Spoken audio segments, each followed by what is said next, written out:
Focus Podcast. Salut à toutes et à tous, bienvenue dans ce nouvel épisode du podcast. Aujourd'hui, on accueille une athlète qui porte bien plus que des kilos sur une barre. Elle porte une histoire, un parcours et une renaissance. Elle a grandi à Metz, près de chez moi, a traversé l'Atlantique à 18 ans pour poser ses valises en Guadeloupe. Et sur ce chemin, il y a eu des hauts, mais surtout quelques abysses. Addiction, dérive, bataille intérieure, elle a connu vraiment le chaos. Et pourtant, elle en a fait un carburant en transformant le sport en ancrage, en discipline, en planche de salut. Aujourd'hui, elle est athlète, coach, entrepreneuse et même fondatrice de sa propre association de musculation.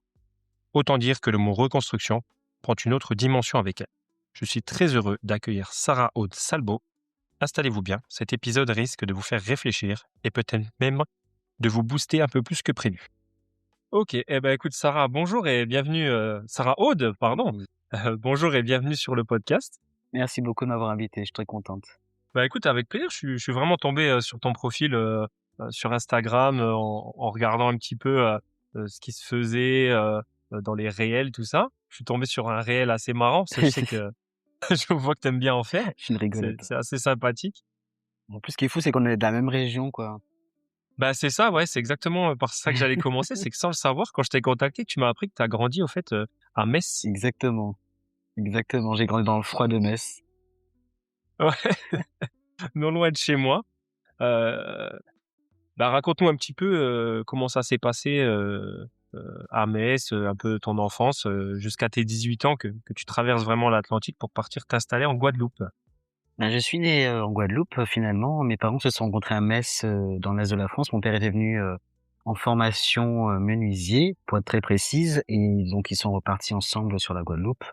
Ils ont vécu ce qu'ils avaient à vivre ensemble. Moi, je suis né ici, et je suis reparti de la Guadeloupe à l'âge de 3 ans. Et vu que ma maman, c'est une immigrée italienne, donc elle est de Sardaigne, ils ont immigré dans l'est de la France pour travailler dans les mines. Mon grand-père travaille dans les mines, donc c'est pour ça qu'ils habitaient là-bas. Donc après, je suis revenu à Metz, j'ai grandi à Metz, et j'ai fait toute mon adolescence à Metz, ma jeunesse, mon enfance. Et je suis parti de Metz à l'âge de 18 ans pour faire mes études sur Paris. Voilà. Ok, tu as fait quoi comme étude? Alors j'ai fait un BTS communication des entreprises, une licence en marketing et un master en communication. Avant de me Donc pour reconvertir. l'instant, ouais, toujours pas dans le sport, Pas encore. pas encore. Qu'est-ce qui a vraiment, qu'est-ce qui t'a poussé à partir dans ce milieu du sport? C'est vraiment un parcours de vie, ce sont les épreuves de la vie. Donc c'est vrai que bon, quand je suis arrivé, avant même d'arriver sur Paris, j'ai eu des soucis de violence et de viol et d'inceste. Donc ce sont des choses qui m'ont D'accord. énormément marqué, qui m'ont vraiment fait sombrer, qui m'ont fait perdre mes repères. En tant que jeune fille, en tant que future femme, même en tant qu'être humain, je me suis demandé pourquoi tant de violence. Et au final, je suis monté sur Paris pour faire mes études, et quand je suis arrivé sur Paris, c'est pareil, j'étais victime de viol avec violence dans un établissement, dans un restaurant. Et là, ton- j'ai vraiment touché le fond. J'ai commencé, à me désociabiliser. J'ai perdu mon travail parce que j'ai décidé de porter plainte. Parce que si je portais pas plainte, j'aurais pas eu le droit à une trithérapie préventive parce que monsieur ne s'était pas protégé. Et j'ai trouvé ça injuste, donc je voulais pas vivre un procès, mais j'ai accepté de porter plainte, et ça a été vraiment très très long, et c'était une grosse épreuve pour moi. Tout ça pour dire que dans toutes ces épreuves, dans ma perte d'identité, la perte de ma féminité, au bout d'un moment, je me suis dit il faut que tu fasses quelque chose parce que sinon tu vas en mourir. Et j'ai décidé de me prendre en main. J'ai déménagé à côté, j'ai pris une colocation à côté d'une salle de sport. Et j'ai eu un déclic, je me suis dit que ça pouvait être intéressant pour moi de me sauver par le sport, parce que je fumais, je prenais du cannabis, j'ai pris de la cocaïne, je prenais de l'alcool. Enfin bref, je suis passé par pas mal d'étapes en termes d'addiction. Et pendant que j'étais dans cette réflexion d'aller à la salle de sport pour pouvoir me reprendre en main, j'ai décidé aussi de faire une formation, donc pour pouvoir aussi me reprendre en main psychologiquement, parce que je me trouvais nul, je me considérais vraiment comme une merde, désolé du terme. Et j'ai trouvé une formation donc en alternance, cette fameuse licence, et je me suis dit le premier jour de formation, tu te lèves avant, tu vas courir. Et j'ai commencé à me créer des rituels comme ça au fur et à mesure. Donc j'ai commencé par la course, et au fur et à mesure, je me suis inscrite à la salle de sport. Et là, j'ai vu un bodybuilder professionnel qui s'entraînait là-bas, et j'ai fait waouh, c'est un super héros ce mec, je veux devenir comme ça. et au fur et à mesure, on a sympathisé tous les 2. Il s'appelle Lionel Bénéquet, que je salue aussi. Ça a été un des premiers Français bodybuilder pro dans sa catégorie, à tout péter comme ça et à se qualifier pour Olympia. Et à force, au fur et à mesure, pardon, qu'on échange, un jour, je lui ai dit comme ça, pas innocemment, mais je lui ai dit: «Oui, tu crois qu'avec mon physique, là, je peux faire des compétitions un jour?» Il me dit: «Oui, ma petite, d'ici, 7-8 ans». Et en fait, cette date de 7-8 ans est restée dans ma tête et ça m'a tellement motivé. Je me suis dit: «Tu verras, j'y arriverai avant». Et je lui ai rien dit, mais je me suis dit dans ma tête: «Tu verras, j'y arriverai avant». Et peut-être 4-5 ans après, j'ai fait ma première compétition quand je suis parti vivre en Guadeloupe et j'étais super contente. Bon, des fois, la vie, c'est fou, c'est juste une histoire de rencontre. Même dans les méandres de la vie, même dans les épreuves, une seule rencontre peut tout changer, c'est ce qui m'est arrivé. Donc, tu parles de tes addictions et des moments compliqués que tu as traversés. Euh, c'est ça qui t'a fait commencer vraiment tout ce qui était donc drogue, cannabis, Absolument. ou c'était déjà avant? Non, c'était pas installé, enfin en fait, la première difficulté que j'ai vécue, j'avais 16 ans. C'est mon voisin de palier qui m'a fait des attouchements sexuels. Donc déjà, à l'âge de 16 ans, tu te construis, dans ta sexualité, dans ta vie de jeune fille. Tu te dis: «Mais pourquoi un homme a le droit de me toucher comme ça?» Je lui ai rien demandé, je ne lui ai pas permis. Et c'est pas un moment où enfin, c'est un moment où tu es crédule, donc tu sais pas comment répondre à ce genre de choses. On t'a même pas appris, en fait, finalement. Donc ça t'arrive et ben, c'est toute ton identité qui se casse la gueule et tu te dis: «Waouh, c'est compliqué». Et donc ben, dans le froid de Metz, dans mes relations au collège et tout ça, j'en parlais pas spécialement, mais il y avait des personnes autour de moi qui touchaient à ça. Ben, je me suis dit: «De toute façon, je ne veux rien si on se permet d'utiliser mon corps comme ça, donc autant que je me drogue». Et c'est comme ça que ça a commencé petit à petit. Et après, c'est l'escalade quand tu commences à fumer de la cigarette, après tu commences à toucher à un joint, et après on te propose plus. On m'a proposé du poppers, on m'a proposé de sniffer des choses. Et voilà, au fur et à mesure, des années plus tard, ben, ça a été la cocaïne et ça a été l'addiction la plus forte à laquelle j'ai touché.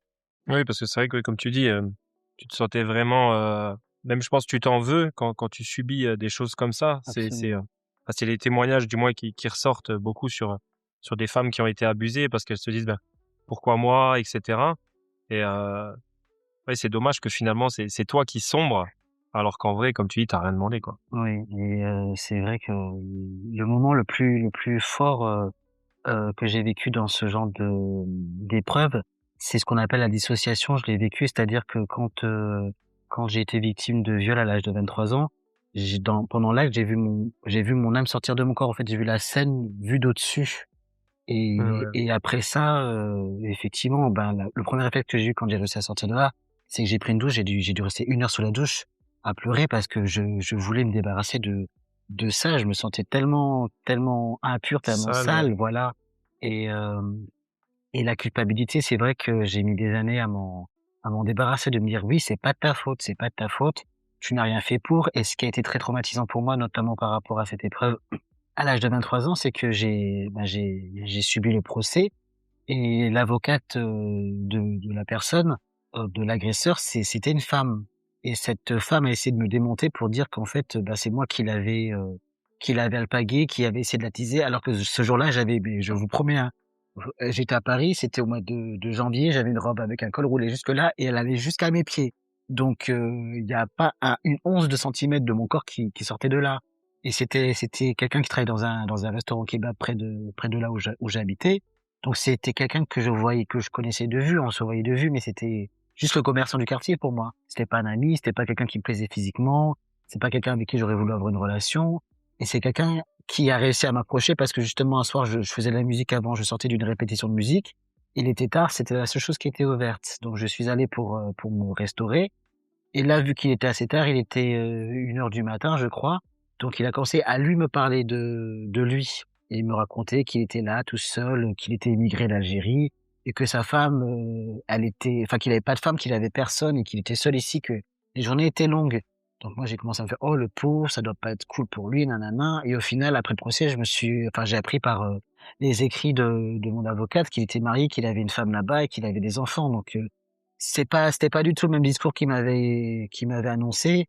Et c'est là que je me dis que oui, enfin, j'étais vraiment une victime. Et de sortir de ce rôle de victime au fur et à mesure, ça, le sport m'a beaucoup aidé effectivement par rapport à ça. Après, dans tous les cas, dans ce que tu dis, c'est que même, enfin, moi, c'est mon ressenti, hein, c'est que même si tu avais été aguicheuse ou provocatrice ou des choses comme ça, le fait qu'une femme dise stop ou non, pour moi, ça doit être, voilà, Ça doit on être on respecté. clôt l'affaire, stop. La femme n'est pas d'accord. Sinon, comme tu dis, voilà, c'est ce qui s'appelle vraiment un viol. Euh, et ça, je pense que il y a beaucoup de personnes qui ont du mal avec ça et surtout, bah, même chez les jeunes, hein, parce que ça arrive aussi beaucoup chez les jeunes Oui. filles, même les jeunes ados. Voilà, c'est quand une femme dit non ou stop, terminé, que tu sois en début, en milieu, à la fin de l'acte, peu importe. Voilà, c'est chacun a le droit de s'exprimer, chacun a le droit De a le changer droit de faire ce d'avis. qu'il veut de son corps. Mmh. Mais ou de changer d'avis, exactement, oui, bien sûr, tu pouvais toi ou peu importe, une femme qui a pu, malheureusement être abusée, être d'accord au début et changer d'avis, plein milieu et c'est OK, au fait, tout simplement.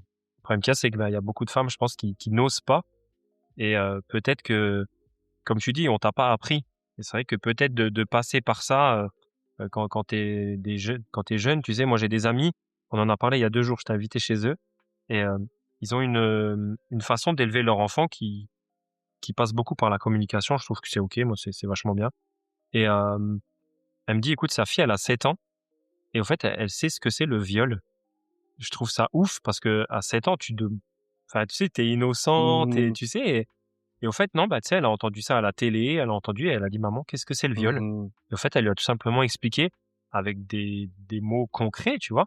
C'est quand un homme, peut-être plus âgé que toi, vient avec, son sexe, et essaye de te le mettre, voilà, dans la bouche et cetera et tu vois, du coup, bah, tout de suite, la gamine a fait: «Ah mais c'est dégueulasse» et Mmh. cetera, tu vois? Elle a dit: «Bah, voilà, au moins tu sais et si c'est des choses qui t'arrivent ou des choses, bah, il faut que tu en parles et il faut que tu viennes en parler aux personnes adultes. Il faut pas se renfermer» et justement, comme tu dis qu'après, bah, c'est toi qui te sens mal alors qu'en vrai, bah, c'est pas toi qui devrais te sentir mal, tout simplement. Absolument. Et c'est vrai que c'est quelque chose que je comprenais pas qu'on puisse effectivement faire l'éducation des enfants aussitôt, mais si ça se fait pas dans le foyer, ça va forcément se faire à l'extérieur. Parce que maintenant, tout le monde est sur les réseaux, même les jeunes sont sur les réseaux et ils entendent parler de ça très, très rapidement. Donc, c'est vrai que la cellule familiale, elle est extrêmement importante. Et c'est marrant que tu parles de ça aussi, qu'on ait cet échange aussi là, parce que il y a la télé locale qui m'a contacté hier pour faire un petit sujet sur, parce que c'est bientôt la journée des femmes au mois de mars, début mars. Et, Exact. on parlait, enfin le journaliste, me disait que si je voulais parler de ce qui fait qu'une femme pourrait se sentir mieux dans l'avenir, que de pas hésiter et vraiment j'allais reparler de cette notion de consentement et de cette notion d'éducation aussi que les papas puissent aussi jouer leur rôle de communicants par rapport aux filles ou à leurs filles, même les tontons, mais qu'il y ait cette bienveillance qui s'instaure et que après, ce qui est fou chez moi, c'est que par rapport au fait, on en parlera parce que j'en parle librement, le fait que je prenne des hormones, que j'ai pris des hormones pour le bodybuilding en tant que pro, ça m'a permis aussi de comprendre mieux l'homme par rapport à ses pulsions. Parce qu'effectivement, quand l'homme a de la testostérone dans le corps, même si c'est pas ce que j'ai pris un dérivé, mais c'est vrai que ça peut mettre dans des états d'excitation qui sont particuliers. Donc, c'est aussi à l'homme de réussir à gérer ça. Effectivement, l'activité sportive aide aussi à gérer, ces pulsions-là, mais c'est pas une raison pour devenir un animal aussi. Donc, Exactement, c'est ce que j'allais dire, bien sûr. il y a des hommes qui gèrent ça très bien, qui ont compris leur fonctionnement et il y a des hommes qui gèrent pas ça du tout et qui aussi je pense qu'il y a aussi un problème de respect de soi-même parce que je pense qu'un homme qui se respecte et qui a de l'estime pour lui-même, il aura de l'estime pour sa mère, il aura de l'estime pour les autres femmes. Mais quelqu'un qui n'est pas dans ce process-là, psychologiquement, il aura peut-être plus de mal à respecter une femme et à respecter son consentement. Donc après, on peut pas refaire la vie d'une personne, son parcours de vie, mais je pense qu'effectivement tout se passe dans le consentement, dans le respect et puis dans la compréhension de l'autre. Et ça, c'est des choses qui se font à des petits niveaux parce on est que des individus, des chaînes d'individus. Et je pense que si chacun effectivement fait l'effort de se remettre en question juste sur ces sujets-là, les choses pourraient être mieux, quoi. Bien sûr, après, il y a des choses qui sont, enfin, après, c'est peut-être pas logique pour tout le monde, je pense, mais Tu vois, quand j'étais jeune, j'étais à une soirée, tu sais, et il y avait une fille alcoolisée qui était là et tu sais, qui m'a demandé justement de coucher avec elle, tout simplement. Et bah, j'ai refusé, au fait. J'ai refusé parce que maintenant, je suis plus âgé, je me dis: «Bon, déjà, bah, c'est bien parce qu'elle en avait peut-être ou même certainement pas spécialement envie». Heu et puis après, bah, maintenant que tu y réfléchis, tu dis: «Qu'est-ce qu'elle aurait peut-être pu dire derrière? Absolument, Bah, j'ai été abusé ou autre». c'est vrai. Donc je me dis: «Finalement, j'ai bien fait». Déjà de 1 pour elle et puis même pour moi. Ouais, c'est vrai. Enfin bref. Hem, Suite à tout ça, est-ce que tu as été, suivie, psychologiquement ou est-ce que tu as vraiment affronté ça toute seule? Alors, dans le cadre du procès, j'ai eu des rendez-vous, déjà pour pouvoir, essayer d'évaluer le choc psychologique. Donc, j'ai été évalué par un psychiatre et après j'ai été suivi par un psychiatre. J'ai fait, plusieurs thérapies. D'ailleurs, je continue à faire une thérapie. Là, c'est plus, dans le cadre de mes performances, sportives et puis de mon bien-être général parce que je pense qu'effectivement, c'est bien d'investir sur son corps, mais si le mental, si la psyché n'est pas carrée, je vois pas l'intérêt. Enfin, il faut que tout aille de pair. Donc, pour moi, le suivi psychologique, il va se faire jusqu'à mon dernier jour parce que ça fait partie intégrante de mon être comme la spiritualité et heureusement qu'effectivement bon après tous les suivis que j'ai faits n'ont pas été forcément, intéressants pour moi parce que je pense que ça reste une relation entre 2 individus et tous les psychologues ne matchaient pas forcément bien avec moi. Donc, voilà, mais oui, ça a été très important pour moi et ça l'est toujours parce que même si j'ai 45 ans aujourd'hui, ben, je pense qu'il y a encore des choses qui sont pas réglées, c'est sûr et certain. Ce sont des choses qui marquent la vie, ce sont pas des petites choses, Ah quoi. bah, ça, oui, oui, j'imagine bien, ouais. Mmh. Parce que qu'est-ce qui t'a vraiment donné, donc, l'impulsion pour remonter, vraiment la pente? Parce que tu donc tu as déménagé, tu as été, t'asseoir dans une salle de sport, mais qu'est-ce qui t'a vraiment poussé à faire ça? Est-ce que tu t'es levé un matin, tu t'es dit: «Bon allez stop, faut que je m'en sorte» ou est-ce qu'il y a vraiment un événement ou une personne peut-être qui t'a vraiment insufflé, cet élan d'espoir, on va dire? Alors, il y a effectivement une personne avant ce bodybuilder, mais ça a été un choc, mais dans le mauvais sens du terme, mais finalement ça a été bénéfique. En fait, je vais pas rentrer dans les détails parce que c'est vraiment extrêmement gore, mais un jour j'ai eu à avoir affaire à quelqu'un qui m'a drogué en fait, qui m'a donné du GHB et qui m'a fait vraiment d'horribles choses et je me suis retrouvé, nu dans une baignoire, à sa merci et là je me suis rendu compte qu'en fait j'étais pas né pour qu'on me traite comme ça quoi, qu'il fallait vraiment que je puisse, me sortir de là. Donc, c'est vraiment ce choc-là, négatif qui a fait que je me suis reprise en main et que je savais qu'au fond de moi il y avait une lumière, qu'il y avait une lueur et que c'était pas possible qu'on m'éteigne comme ça.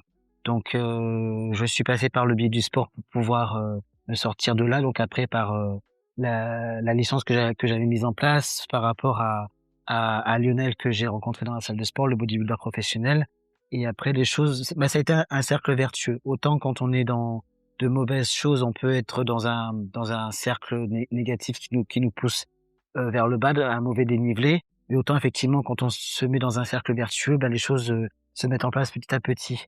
Donc ça a pas été sans mal, ça a été extrêmement difficile parce que comme je l'ai dit plus tôt, je m'étais complètement désociabilisé. Donc ça a été difficile pour moi, ne serait-ce que d'aller à l'école avec d'autres personnes. En plus, en licence, moi j'étais un peu plus âgé, j'avais une trentaine d'années. Il y avait des jeunes qui commençaient leur vie, une vingtaine d'années, qui étaient frais, qui avaient jamais rien subi.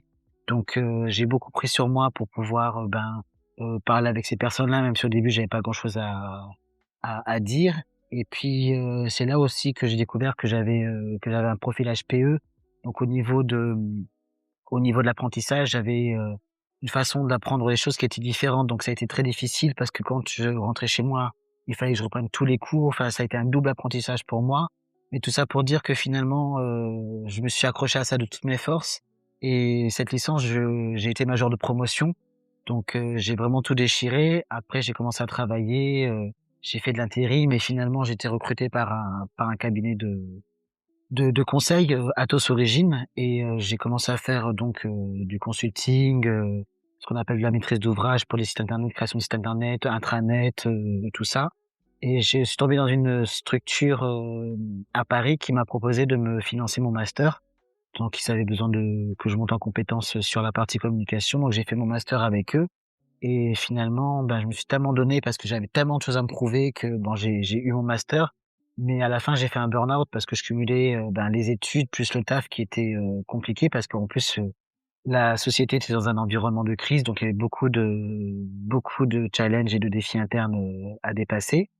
Et ce burn-out aussi, c'était une bonne chose parce que au final, ça m'a permis déjà de comprendre mes limites et puis d'accepter que j'ai des limites et aussi de savoir ce que je voulais faire du reste de ma vie. Donc c'est là que j'ai décidé de partir sur la Guadeloupe, de découvrir, le côté antillais que j'avais parce que je connaissais le côté italien, le côté sarde, mais pas le côté antillais. Donc, à moi les cocotiers, j'ai pris une année sabbatique qui s'est transformée en 2 années sabbatiques et après, j'ai commencé à regarder les postes dans mon domaine de compétences. Je me suis rendu compte qu'en c'était pas du tout la même qu'en métropole, donc j'ai laissé tomber. Et puis j'ai encore fait une belle rencontre d'une personne qui travaille dans une salle de sport, qui était manager dans une salle de sport et qui voulait partir sur les États-Unis, qui voulait quitter son poste. Donc il me l'a proposé, j'ai commencé à me former au fur et à mesure et tout ça. Donc j'ai commencé aussi à remplacer des coachs pour des cours collectifs. Et c'est là que j'ai décidé de faire une validation des acquis d'expérience au fur et à mesure. Et c'est là aussi que j'ai commencé à faire mes premières préparations, que j'ai fait ma première compétition en bodybuilding et j'ai fait un podium tout de suite et j'ai continué et j'ai été donc là tout ça s'est passé en une année. J'ai été championne de Guadeloupe, championne de France, vice-championne d'Europe, championne Caraïbes et centrale. Et la première compétition en février et au mois d'octobre, je suis parti à Saint-Martin pour faire une compétition. J'ai gagné ma catégorie et de toute catégorie et je suis passé professionnel. Et c'est là qu'a commencé ma carrière pro. Donc c'était écrit, je pense, que mes mollets de quand j'étais petite ont trouvé leur place dans ma vie et puis le sport m'a permis de faire une belle ascension, quoi. Ouais, on va en revenir sur le sport. J'ai juste une dernière question au niveau addiction. Il y a beaucoup de gens vraiment qui vivent donc des addictions dans le silence, parce que généralement c'est pas des choses qu'on étale, on va dire, devant tout le monde. Qu'aimerais-tu vraiment leur dire, toi qui as traversé vraiment l'autre côté du tunnel? Déjà, il faut se détacher de ce qu'on fait croire aux gens qu'il faut être fort et qu'il faut être tout le temps fort, qu'il faut pas montrer ses faiblesses. En fait, ça, ce sont vraiment des bullshit. On fait ça justement pour que les gens puissent imploser. Après, effectivement, il faut pas se dévoiler à n'importe qui. Moi, c'est pour ça que je n'ai pas de mal à parler de ça. C'est pour que des personnes n'aient pas honte de venir vers moi et me dire: «Écoute Sarah, j'ai vraiment besoin de toi. Moi l'alcool là en ce moment, je commence à trop taper dedans. C'est plus tous les week-ends, c'est tous les jours et j'ai besoin de toi. Aide-moi à décrocher par le sport, je sais que c'est possible». Et je dis ça, en fait, je parle vraiment pas pour un cas concret parce que ça a été le cas. J'ai une de mes élèves qui m'a contacté parce qu'elle commençait à rentrer dans l'alcool. Après, je n'ai pas, comment dire, je n'ai pas la prétention de pouvoir faire les choses à moi toute seule. Je sais qu'il existe aussi des associations, mais je peux être la personne qui va prendre la personne par la main et l'envoyer dans une association ou même lui envoyer les informations pour qu'elle puisse prendre contact. Donc, et puis je suis la preuve et il n'y a pas que moi, la preuve vivante que c'est pas une finalité qu'on peut se sortir de tout. J'ai un pote dans ma salle de sport que j'admire tellement. Et lui, il a touché au crack quand il était plus jeune.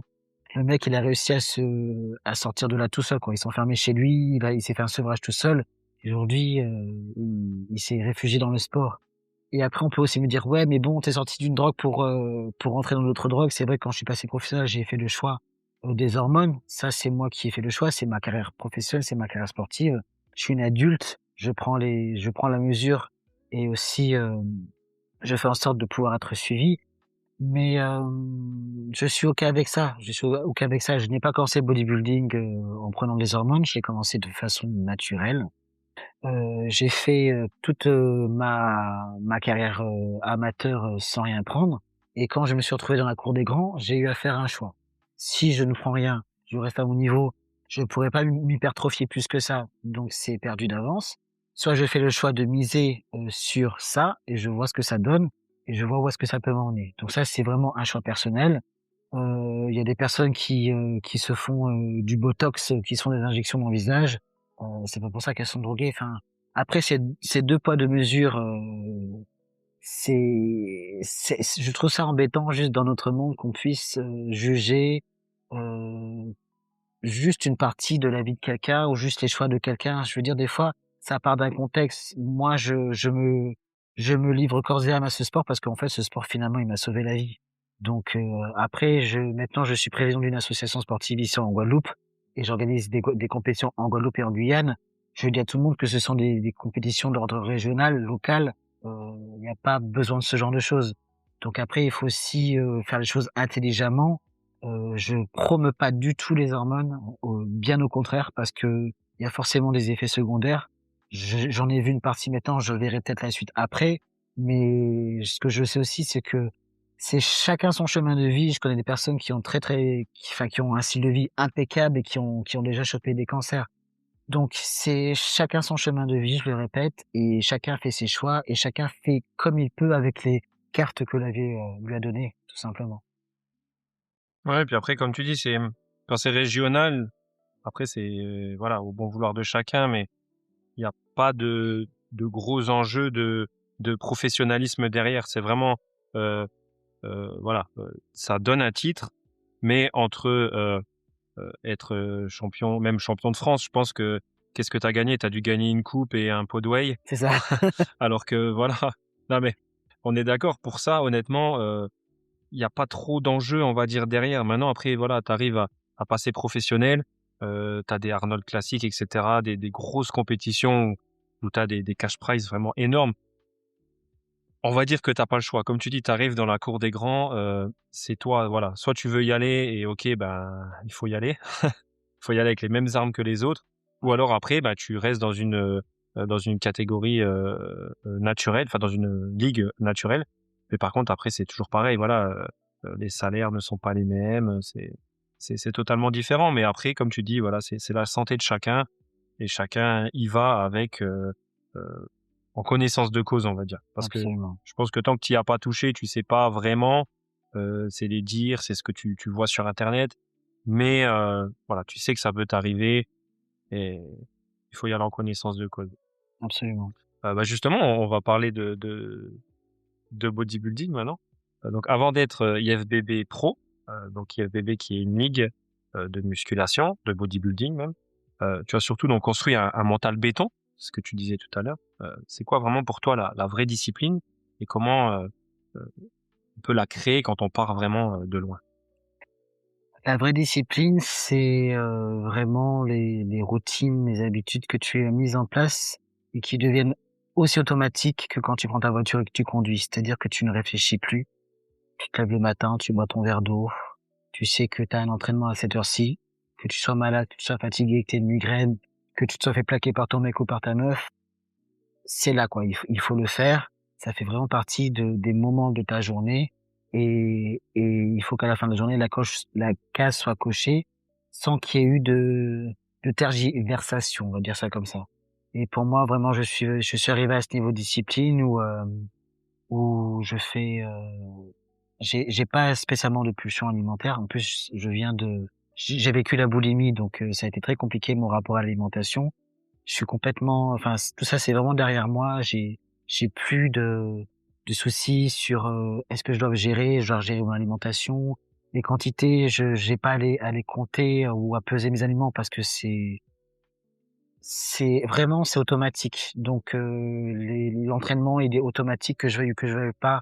Je sais tellement à quel point je vais me sentir bien quand je vais sortir de là et souvent j'arrive même à résoudre des problèmes quand je suis à l'entraînement. Donc c'est même dans cette discipline-là, je prends plaisir à et là où là je pense que vraiment la discipline est bien ancrée, c'est quand tu prends plus de plaisir à être dans le healthy, dans le bien-être que dans les moments où tu pars en vrille, quoi.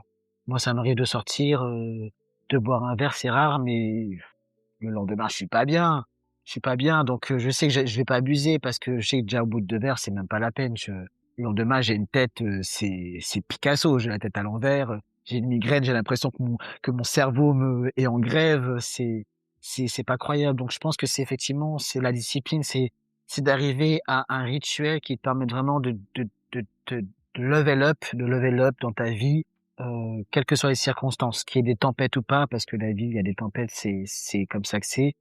Mais c'est vraiment d'avoir ce cadre qui te permette de traverser les tempêtes du mieux possible et de level up dans ta vie, dans tous les domaines dans tous les domaines de sa vie. Le body féminin, c'est souvent un mélange de fascination, mais surtout de jugement gratuit. Ah, on va parler de ce petit sujet. Comment tu vis, toi, le regard des gens? Je pense que je pense que ça date d'avant, mais j'ai développé une espèce de grosse bulle. Je suis vraiment dans mon monde. Je pense que j'ai toujours été comme ça. Je suis moitié artiste, moitié psychorigide. Je sais pas comment c'est possible. Et j'ai rapidement créé ma bulle. Et des fois, on me dit, ouais, t'as vu, on te regarde, mais en fait, je vois pas. Je vois pas quand on me regarde. Et ça m'est déjà arrivé qu'on me prenne en photo dans la rue sans qu'on me demande l'autorisation, qu'on me filme sans qu'on me demande l'autorisation. Je reçois régulièrement des messages sur les réseaux sociaux en tout genre, des hommes qui rêveraient que je les porte, qui aimeraient que je fasse des bras de fer avec eux, enfin bref, il y a vraiment de tout et du n'importe quoi. Et ce que j'ai expliqué justement à ma psy, c'est que ce qui est marrant avec toi, c'est que je passe pas inaperçu. Et c'est souvent dans les extrêmes. C'est soit on m'adore, soit on me déteste. Parce que je pense qu'effectivement, je suis tout simplement hors norme. On n'a pas l'habitude de voir des personnes comme le mien, les physiques comme le mien. Ça doit perturber un petit peu les prédispositions mentales qu'ont certaines personnes. Parce que, c'est humain, en fait. On a peur de ce qu'on connaît pas. On sait pas pourquoi je suis devenu comme ça. On sait pas ce que je fais. On s'invente des vies sur moi.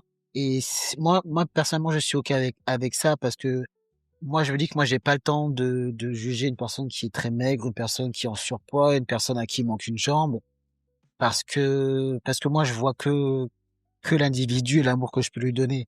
Donc, je me dis que si une personne ne réfléchit pas comme moi, c'est qu'elle doit être malheureuse quelque part, parce que si on ne voit pas une personne par le prisme de l'amour, c'est que il y a de la haine, de la colère, de la rancœur, de la frustration. Et ça, c'est des choses que la personne n'a pas réglées ou qu'elle a eu quelque chose de difficile dans sa vie. Donc je la prends comme elle est, je les insultes. Alors je suis pas forcément insulté, je suis plus critiqué.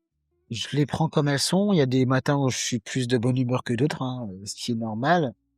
Mais ça m'atteint pas dans la vie de tous les jours. Ce qui peut m'atteindre, c'est quand on essaie de dénigrer mon travail, parce que tout ce que je fais, je le fais avec le cœur. Mais après, c'est pareil, ça passe. Donc effectivement, j'ai conscience que je peux être soit une espèce de, qu'on appelle ça, de concurrent pour certains mecs machos. Parce que justement, je suis pas désolable, je suis pas fuckable pour eux, parce que je ne représente pas leurs critères de beauté féminin. Ou soit je peux être effectivement la personne qui se drogue, qui se dope, qui se met des piqûres dans les fesses, on comprend pas pourquoi c'est possible, ou pourquoi je peux m'autoriser à faire ça, sans trouver le fond. Ou soit je peux être la personne qui représente un fantasme ultime, parce qu'un homme a envie de se sentir faible dans les bras d'une femme, ça lui représente peut-être inconsciemment des fantasmes d'enfance, ou alors je peux représenter la super-héroïne. Donc je pense que le plus important, c'est peut-être de susciter la remise en question chez quelqu'un. Moi, là où je suis la plus fière, c'est quand on me dit en salle de sport, waouh, franchement, tu me motives, c'est top et tout ça. Là, je me dis, ouais, si j'ai réussi à motiver une personne par jour, une personne par semaine, c'est bon, j'ai rempli ma mission. Pour ce qui est du reste, chacun doit gérer ses démons. Donc, s'ils veulent le faire, ils le font. S'ils veulent pas le faire, moi, c'est pas mon problème, hein. Est-ce que ce regard a vraiment déjà freiné ta carrière ou alors est-ce qu'au contraire, ça t'a vraiment donné l'envie de encore plus performer? Alors, je vais être honnête. Bon, mon île, c'est une petite île. L'avantage que j'ai maintenant, c'est que ça fait 10 ans que j'y suis, donc les gens commencent à s'habituer à moi. Ah ouais, la fille musclée, ouais, bon, voilà. Mais c'est vrai que les premières années, j'avais le besoin de partir régulièrement de la Guadeloupe, de partir aux États-Unis, de partir au Canada, de partir en métropole, ne serait-ce que pour ce côté challengeant, parce que il y a des bodybuilders pro ici, mais il y a personne dans ma catégorie et il y a personne qui a fait autant de compétitions en pro que moi. Donc ce challenge-là, je l'ai pas. Donc ne serait-ce que pour ça, oui, j'ai eu besoin de sortir de la Guadeloupe pour pouvoir me donner du non, de me donner de la motivation. Après, me dire que la Guadeloupe me freine par rapport à mes objectifs, franchement, il y a personne qui paye mes factures, il y a personne qui est là quand je suis triste, il y a personne qui est là quand je suis démotivé. Donc c'est moi et moi-même en vérité, hein, c'est ça, hein. Si tu pouvais faire passer un petit message clair et un peu piquant, on va dire, au public sur le physique féminin musclé, ce serait quoi? Il faut laisser les gens vivre, hein. Faut laisser les gens vivre, faut laisser les gens dans leurs défis. Vous savez pas ce que représente ce sport pour certaines femmes. Pour ma part, s'il n'y avait pas eu de bodybuilding, s'il n'y avait pas eu mes muscles, moi je serais morte, hein, je serais dans la tombe. Donc laisser les gens dans leur processus. Des femmes musclées, il y en a toujours eu, hein, c'est pas nouveau. Donc il faut aussi ouvrir son esprit. Il y a suffisamment de femmes sur Terre pour que vous puissiez trouver la femme qui vous plaît. Et puis nous, il y a suffisamment d'hommes qui aiment les femmes musclées ou de femmes qui aiment les femmes musclées pour qu'on puisse aussi trouver notre compte. Donc laissez les gens vivre. On vient pas chez vous pour pouvoir vous déranger. On mange pas à votre table et ça changera pas. Donc il faut que ça reste comme ça, c'est tout. Impeccable. J'ai vu que tu avais commencé en catégorie bikini. Et aujourd'hui, c'est vraiment dans une toute autre catégorie que tu fais tes armes. En fait, la première compétition que j'ai fait, c'était dans une compétition dite naturelle. Donc il y avait pas spécialement de catégorie bikini et tout ça. Il y avait entre guillemets la catégorie femme musclée. D'ailleurs, je pense que c'était la seule catégorie qui existait à l'époque. Donc je suis venu avec mes petits muscles secs. C'est vrai que j'étais absolument pas hypertrophié comme ça. Mais franchement, le physique que j'avais pouvait ressembler au bikini d'aujourd'hui. C'est ça la vérité. C'est ça la vérité, effectivement. À un moment, donc, tu as fait un choix audacieux, donc de créer ta propre ligue de musculation. Pourquoi? Ben, quand je suis parti concourir à Saint-Martin, j'ai vu, en fait, je suis allé dans le cadre de ce qu'on appelle d'un CSI. En fait, c'est un championnat Caraïbes et Amérique centrale. C'est l'équivalent d'un championnat d'Europe. Donc, il y avait toutes les nations de la Caraïbe, de l'Amérique centrale, toutes les îles, l'Amérique centrale et tout ça. Et franchement, le président de la fédération là-bas, il a fait ça super carré. C'était magnifique. Et j'avais pas vu ça en Guadeloupe. Donc, l'association qui est en cours, donc je les blâme pas, hein, c'est juste que c'était des personnes qui avaient un certain âge et puis je pense que ils étaient ils étaient bons quoi, ils faisaient juste les choses pour faire les choses pour que le sport ne meure pas en Guadeloupe. Mais j'ai eu envie de recréer ce peps là parce que moi ce peps je l'avais, je n'ai pas assez pro, j'étais dans l'enthousiasme de ce sport-là qui m'avait apporté tellement de choses à moi. Donc j'avais vraiment cette envie de donner. Donc ben c'est ce que j'ai fait, j'ai créé une association d'abord, je me suis renseigné auprès de l'IFBB pour voir comment ça fonctionnait, comment on s'affiliait, est-ce que j'avais le droit de m'affilier en tant que fédération à part entière. Et j'ai vu qu'il y avait eu des accords, ce qu'on appelle les accords Casco, qui permettaient à la Guadeloupe d'être une fédération à part entière et de pas s'affilier à la France. Donc j'ai fait tout ce qu'il fallait, je me suis affilié, je suis devenu une fédération à part entière, IFBB Guadeloupe, et on a cheminé comme ça pendant plusieurs années jusqu'au Covid. Le Covid nous a freinés, on a eu le temps d'organiser des compétitions en Guadeloupe, mais aussi en Guyane. Et là, on a repris depuis donc l'année dernière, il y a 2 ans. Ok. Donc vraiment, donc t'es toujours vraiment donc une ligue vraiment à part entière. Alors. Absolument. Là, je me suis pas affilié depuis 2 ans parce que je voulais remettre les choses en place. Mais justement, il y a 10 jours, j'ai renvoyé un mail et un message WhatsApp au président de ma région et pour lui dire que je voudrais me réaffilier de nouveau, redevenir IFBB Guadeloupe et savoir comment ça se passait. Donc, je pense qu'il y a, à l'époque, il fallait payer un certain montant par mois et un certain montant par compétition organisée. Donc, je vais juste voir si les montants ont augmenté, puis je ferai le nécessaire pour pouvoir avancer comme ça. Ok, donc là, ça veut dire qu'après, donc là, ce sera plus vraiment compétition régionale. Ça pourra vraiment être à plus grande échelle alors. Oui, je ferai toujours cette compétition régionale une fois par an en Guadeloupe. D'ailleurs, cette année, c'est le 27 juin. Ce sera toujours le dernier samedi du mois de juin. Parce que c'est important que l'athlète puisse apprendre à comment son corps il fonctionne tout simplement et de façon naturelle, je le répète. Parce que c'est à partir de ces bases-là qu'après il va voir comment il fait évoluer son corps. Mais si naturellement tu sais pas comment tu réagis à une sèche, comment tu réagis à certains glucides, comment tu te gères sur scène, parce que la prestation scénique fait beaucoup de choses, le posing c'est très important et on gère pas tous le stress de la même façon. Donc c'est très important de prendre ce temps-là, d'avoir des compétitions locales ou d'avoir des petites compétitions qui permettent à l'athlète de s'essayer à tous les niveaux pour après il puisse prendre le temps de pouvoir se développer au niveau de l'entraînement, savoir ce qui est bon pour lui, au niveau de son alimentation, puis au niveau du posing et de sa gestion scénique. Qu'est-ce que toi, tu veux vraiment apporter aux athlètes que tu n'as pas trouvé dans d'autres fédérations ou dans d'autres compétitions que tu as pu pratiquer? Déjà une écoute. Donc je fais vraiment en sorte, moi je m'entraîne dans la salle ou dans la salle de sport où les athlètes s'entraînent. Donc je suis là tant que je peux, tant que Dieu permet que je m'entraîne, je m'entraînerai.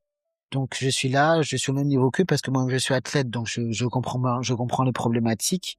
Donc je fais toujours en sorte que les compétitions soient le mieux organisées possible, que les athlètes aient le plus d'informations possible, que ce soit avant ou après. Je fais des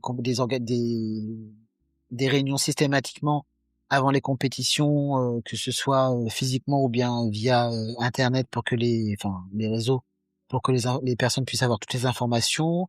Et ça déjà c'est extrêmement important pour moi.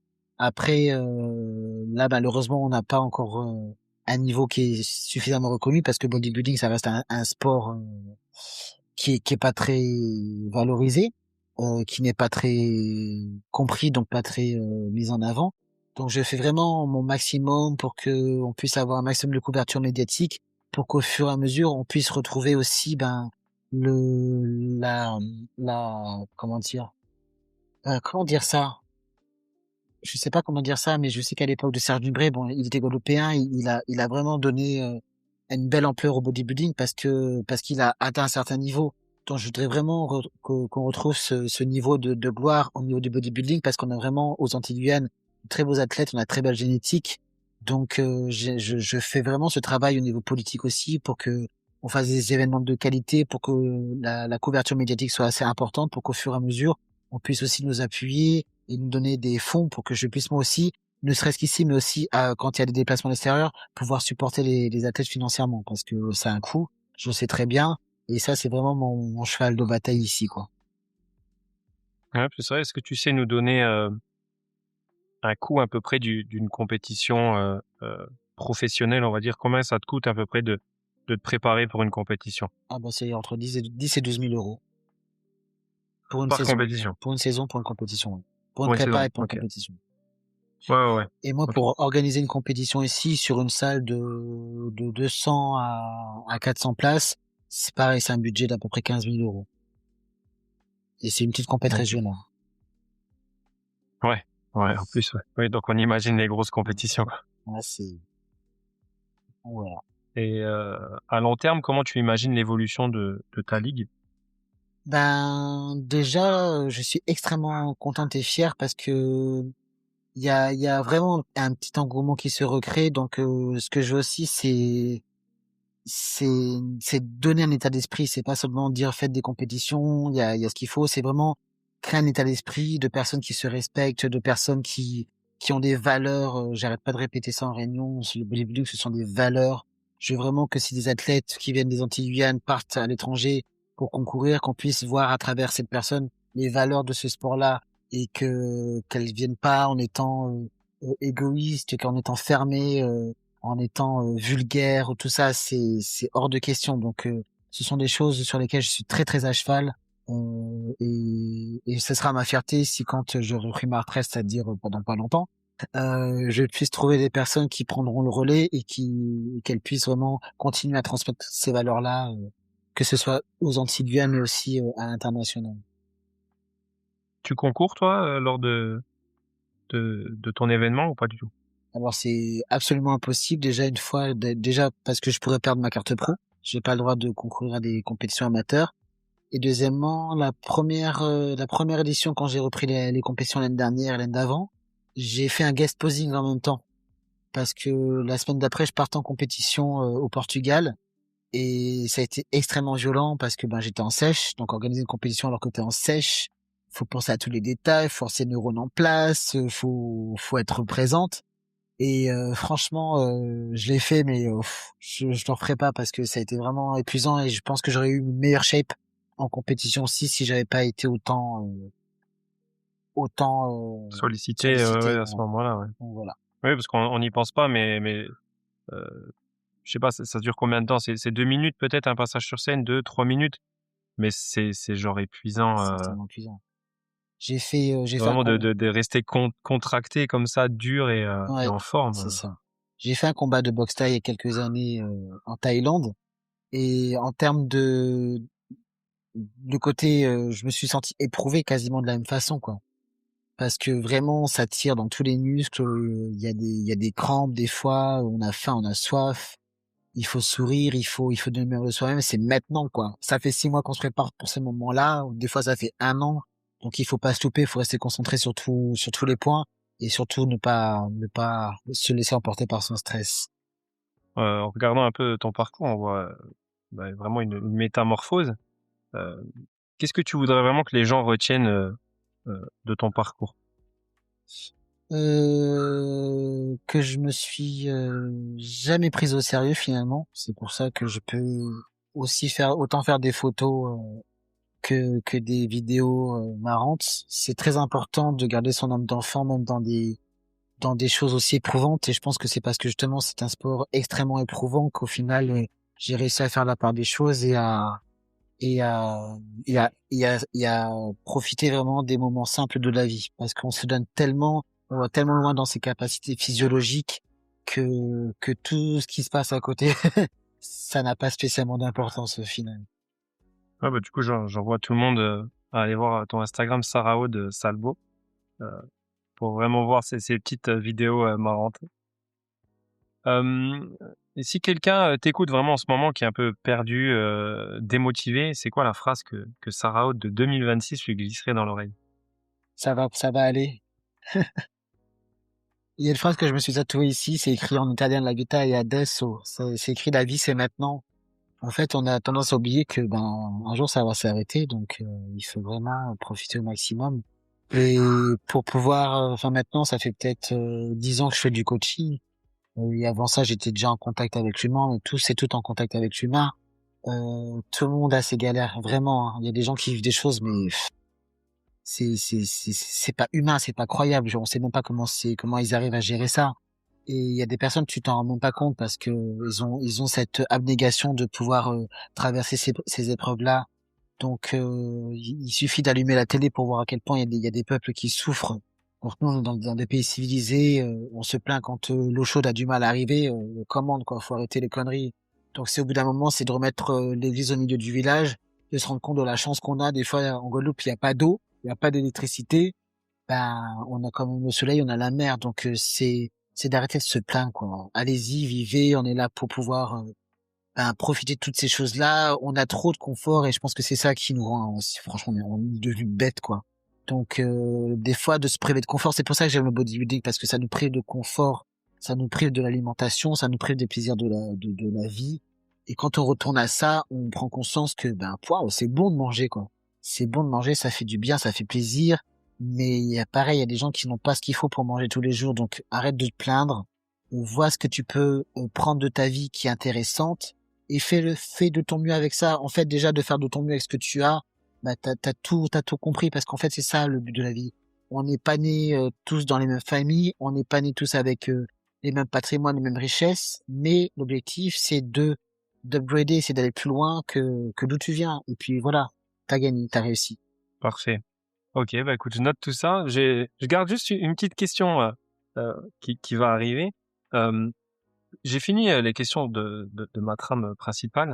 Je vais passer sur les petites questions que je t'ai pas envoyées. Ah ouais, il y a des pièges. Ah non, non, ça va aller. Bah écoute, je vais te la poser tout de suite, la première, comme ça. Alors, tu dis que justement, donc, quand tu es en compétition, tu t'es privé vraiment des bonnes choses de la vie, donc manger, etc. Après une compétition, qu'est-ce que tu vas manger pour te vraiment... Quel est le meilleur cheat meal? Qu'est-ce qui te fait plaisir? Après, je veux pas te faire rêver, hein. C'est très simple. Moi, j'adore le japonais. Donc après une compète, je vais au japonais, tout simplement. Parce que je me suis déjà fait avoir en début de préparation. Les premières compètes que j'ai faites, je me suis rué sur pizza. Non, j'avais pris mais basique, j'avais pris un espèce de riz avec des haricots et du bœuf. En fait, c'était tellement salé que j'ai fait une grosse rétention d'eau. J'étais gonflé de partout. Je me suis demandé ce qui se passait. En fait, mon coach de l'époque ne m'avait pas prévenu que je pouvais faire des œdèmes et tout ça. Donc j'ai compris que l'après-compète était aussi important que la prépa, donc de remonter tranquillement au niveau du sel, au niveau des quantités. Donc là c'est bon, j'ai trouvé mon compromis japonais, je suis très content, je suis aux anges. J'ai l'impression de manger du caviar quand je prends la première bouchée, c'est hallucinant. C'est hallucinant. C'est quoi, du coup, ton petit truc fétiche au japonais? Full sushi ou Ah ouais, full sushi quoi. Je veux un plateau. full sushi? Ah ouais, un plateau. Un bateau. Oui. Un bateau. Selon toi, quelle est la meilleure source de protéines? Ah, pour moi, la meilleure source de protéines, je vais te faire une réponse un peu bateau, hein. C'est vraiment de les varier, tout simplement. Parce que elles ont pas toutes les mêmes acides aminés, donc de varier de différentes sources de protéines, c'est extrêmement important pour moi, histoire d'avoir le maximum de chaînes d'acides aminés. Après, on sait très bien que celle en termes de rapport grammage qui a le plus de densité de protéines, c'est l'œuf. Donc voilà. Mais moi, je suis très ok avec le fait de prendre de la protéine végétale de temps en temps, que ce soit en poudre ou bien en oléagineux ou en autre chose.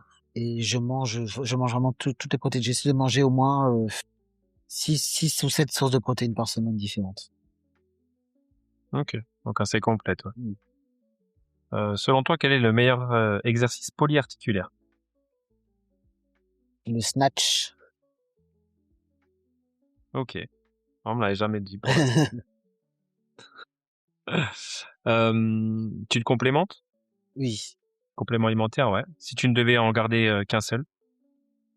Le collagène. Parce que pour l'instant, là, les articulations, ça leur fait beaucoup de bien. Dès que j'enregistre avec quelqu'un qui a plus de la trentaine, c'est la réponse. Eh ben oui, hein, on a plus 20 ans. Hein. Ouais, c'est ça. Si tu devais donner un seul conseil bien-être qui va au-delà du sport, ce serait quoi? Au-delà du sport, chouchoute ta santé mentale. Prends des moments pour toi, prends des moments de silence, profite de la nature. Franchement, ça n'a pas de prix. Est-ce que tu as une citation ou une phrase motivante qui t'inspire? C'est celle que j'ai tatouée ici. La vie, c'est maintenant. Que donnerais-tu comme conseil au toi d'il y a 10 ans? Tu vas y arriver, tout simplement. Tout simplement. Et où te vois-tu dans 10 ans? En retraité, du coup? Ah, je sais pas encore, mais franchement, au soleil, ça c'est sûr et certain. Ah, je suis pas une fille du froid, c'est bon. Tu reviendras pas sur Metz, quoi. Si, d'ailleurs, j'y serai en mois de février, mais hein, j'y reste pas. Ok, bah écoute, si t'as 5 minutes, je serais chaud pour un café. Avec plaisir. Est-ce que tu as un projet perso ou pro en cours? Oui, j'ai un projet pro en cours en fait, là, je suis sur une phase de test et ça, alors c'est toujours du coaching, mais c'est du coaching vraiment global, mais vraiment tous les aspects, quoi. Je suis une espèce de superviseuse, je prends tous les aspects en compte, l'ostéopathie, la partie massage, la partie repas, mais vraiment préparation de repas, coaching, récupération, avec des outils de données pour pouvoir vraiment tout suivre. Donc je me dirige vraiment vers ça. Ouais, donc vraiment, on va dire, c'est ce qui est appelé aujourd'hui une coach holistique. Prend vraiment tout en compte, même le côté émotionnel, euh, sommeil, etc., quoi. Ouais. Ok. Est-ce que tu as une prochaine compétition dans l'année qui va venir? Alors je devais partir en compétition cette année, mais au niveau de mon développement dorsal, c'est pas encore comme je veux. Donc je préfère patienter, me prendre encore une année de prise de masse. Et l'année prochaine, ben c'est reparti. Là, ce sera ma dernière compétition, enfin ma dernière saison en tout cas. Après, j'arrête. Ok.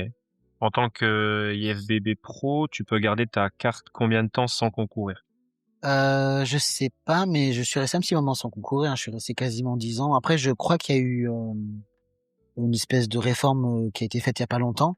Donc, il faudra que je vérifie, mais bon, je pense que je peux rester un an sans. Après, la carte, il y a certaines années où même si je concours pas, je la prends quand même. Donc, comme D'accord. ça m'évite de réfléchir.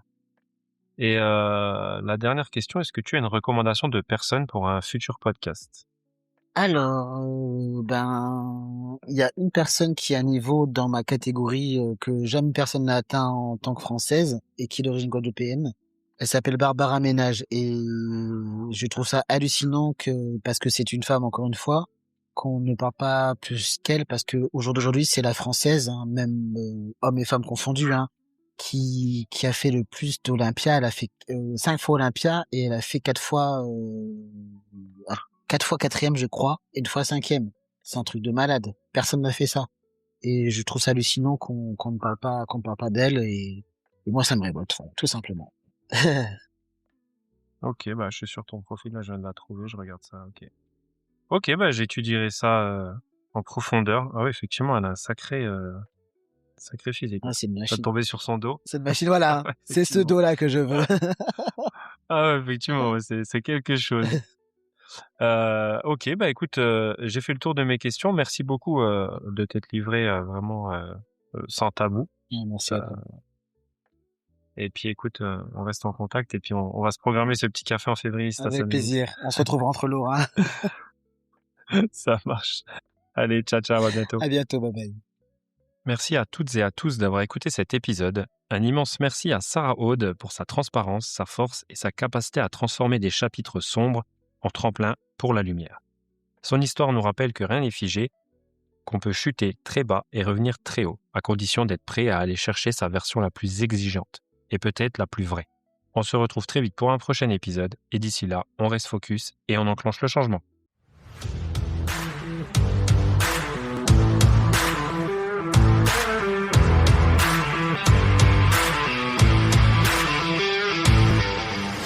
Focus Podcast.